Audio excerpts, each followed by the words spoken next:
कधी असं होतं का की कोणी काही बोललं की तुम्ही खूप जास्त हर्ट होता आणि नंतर स्वतःलाच असं विचारता, मी इतकं रिॲक्ट का झालो असेल? हाय, माझं नाव अनुराग आणि मी एक हीलर आणि NLP प्रॅक्टिशनर आहे. फॉर एक्झाम्पल, लहानपणी घरात असताना सतत राग, भांडणं किंवा ओरडणं बघितलं असेल ना, तर मूल नकळत शिकतं घर म्हणजे सुरक्षित जागा नाहीये. आणि मग तेच मूल जेव्हा मोठं होतं तेव्हा ते रिलेशनशिपमध्ये लवकरच हर्ट होतं किंवा नात्यांपासनं अलिप्त राहतं. जर घरात नेहमी ऐकलं असेल, पैसे कमावणं खूप कठीण आहे, आपण मिडल क्लास आहोत, जास्त स्वप्न बघू नकोस, तर तो बिलीव्ह मनामध्ये इतका खोलवर रुजतो ना की मोठं झाल्यावर सुद्धा ऑपॉर्च्युनिटी समोर असते तरीही माणूस रिस्क घ्यायला घाबरतो.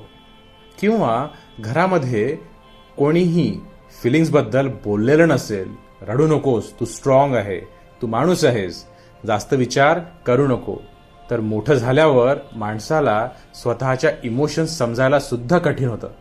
आणि मग आपण विचार करतो, मी असं का आहे? पण खरं म्हणजे बरंच काही आपण शिकलोय, पाहिलंय आणि इनहेरिट केलंय. म्हणजेच आपल्या पूर्वजांपासनं आपल्याला ते मिळालंय. यालाच म्हणतात जनरेशनल ट्रॉमा, जे पिढ्यानपिढ्या मागच्या जनरेशनकडनं समोरच्या जनरेशनकडे पास ऑन होत राहतं. मग जशा मागच्या पिढीकडनं आपल्याला चांगल्या गोष्टी येतात तसेच ट्रॉमास सुद्धा येतात.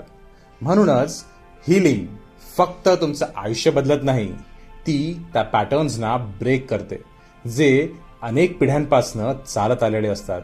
आणि नकळत हेच पॅटर्न्स पुढे आपल्या मुलांपर्यंत पोचतात. म्हणून आज एक निर्णय घ्या, माझ्यापासनं ही चेन इथेच थांबणार.